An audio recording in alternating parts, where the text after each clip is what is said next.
Does this sound familiar? The days you've got a ton of different things, all people clamoring for your attention. You got your spouse, you got your friends, you got your work, you got your neighbors all saying, hey, look at me, look at me. They all want you.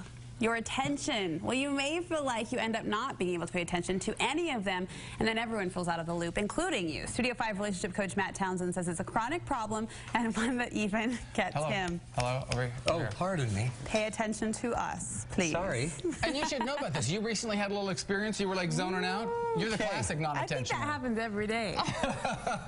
Doesn't it? Does it not? Don't be rude. Oh. I was actually driving down here one time. And actually, one time I got in an accident when I wasn't paying attention on the way here. And the other time, I drove all the way here. It takes me 20 minutes to get here. Yeah. From Payson. And when I got here, I had been listening to CNN French channel. So it was really cool because I knew a lot en français, but I didn't understand one word they said. And then all of a sudden I realized, holy cow. I didn't get any of that news. Why was it even on seen in French when you got in the car? I don't know. I like to do a little French. Okay. It's the language of love. You don't speak a lick of French. So you drove 20 minutes and you did not understand one thing, that was happening. That's Spanish, actually. Oui. I didn't. See, that tells us about attention. So tell me, I'm going to ask you guys, you didn't know I was going to do this. I'm nervous. I'm throwing it at you. What watch you wearing today? No, Karen did. I'm kidding. I do know that. Why is attention so important? Why is getting someone's attention that you really care about so important? To you? To you. Why do you care? It shows they care. How? Because they are engaged in you and your life, and in a small way, I think everyone needs that validation. See, so think what it is. They are in to you. They are giving you space, occupying their brain, their time, their head, and they're letting you into them. Because I think we've all been there where we've walked in and we're trying to talk to someone, a spouse, a friend, a coworker, whatever it might be. Yeah. Not coworker, but other coworkers. I always get pulled into these examples. Because you're always focused on your coworker. But you know, and they're doing something else while they're, you know. Yeah, like she's always looking away. Yeah, they're like typing or doing something, or they're making brownies or something like that, and you know they're not listening to anything that you're saying. And at work, we're okay with that, you know, because it's about work. But when it's your partner or your kids, we want their attention. And you know when they don't have it. Like with you guys, I know when you're listening in your earpiece, because you always roll your eyes back, and you go like this. So then I know it doesn't matter what I say. You know what? I like where you were going with that, though, because giving them a piece of you, I mean, there are very few ways you can really do that. I mean, you can really give it yourself. It's that personal. I mean, I could be in your presence, but it doesn't mean I'm giving you my attention. So this is the way. Now, we're going to just talk about 3 tools, 3 ideas, okay? They're not huge, they're not a big deal. But the first one is you have to make time to pay attention. Now that sounds like crazy. Why would we need to make time to pay attention? Except it's really less about the time. It's more about the attention. I can give you all the time in the world, but it's the attention that you're really seeking. Now, here's the deal. I just got back. This incredible tan I'm sporting. I spent 4 days with a bunch of kids doing a pioneer trek. Good for you. We had nothing but time around a little box handcart trying to grow and learn and tell the stories about how the pioneers came across the plains. But when we had time, it's amazing how much attention you can give if you're actually paying attention to giving attention. But on the other hand, because I can picture also people zoning out, and even though you're all there for an hour together, I might not give you a single lick of attention. That's exactly right. So one of the things we taught our kids is you're going to want to think about how good your home used to be and how great it's going to be when you get home. I just want you to be present. When we have time together on this handcart, every one of us, let's be in the moment. So we'd go around, and every once in a while I'd call out their names, and they'd have to say, I'm in, I'm in, I'm in, I'm in, I'm in, to get everyone back present. To get them anchored there. And our marriages are the same way.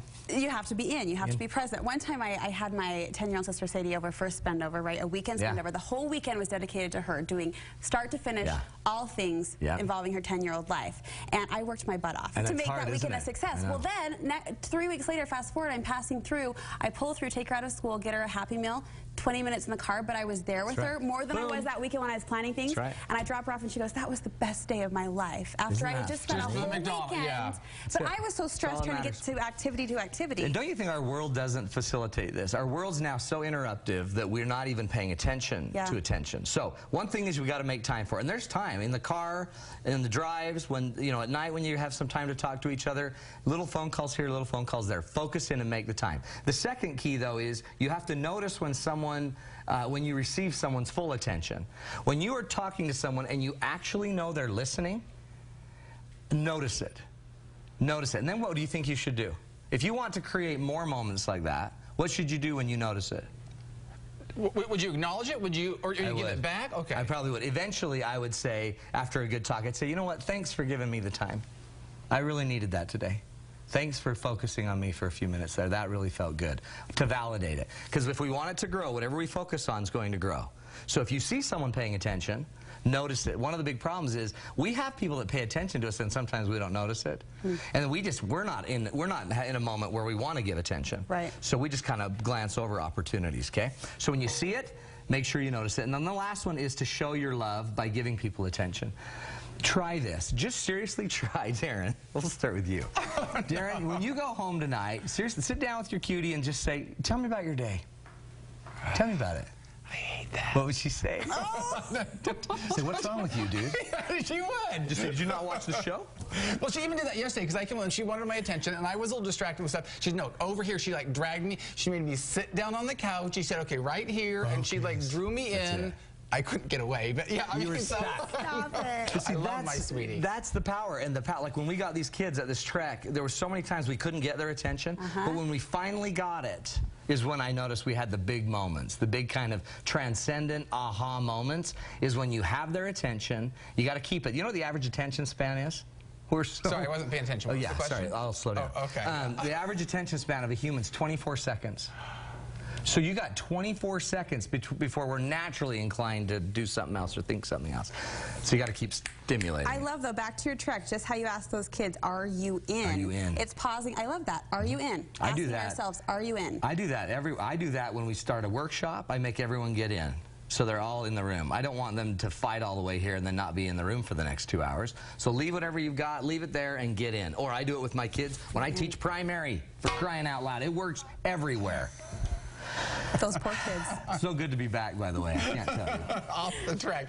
Give us the details on your date night. Date night. Big date night. We want everyone to be in for this. This is it. Friday, June 24th, 7 o'clock to 9 o'clock. Date night. This one is learning to love your partner their way. If you have a partner that doesn't just quite get how to love you, and you've tried to explain it, show pictures, videos, and they don't get a clue, come to this workshop. Date night, $35. Go to matttownsend.com. All right. Thank you, Maddie. Thanks, kids. Thanks for focusing some time and attention. We didn't drift off once the entire time. Apply sunscreen next time, would you? I will. And get rid of my sunglasses. Glad you're back. All right, coming up, can't decide what colors to use in, your dining room or your breakfast nook? Well, now you might not have to. How to pull off the color-coordinated chair trend next.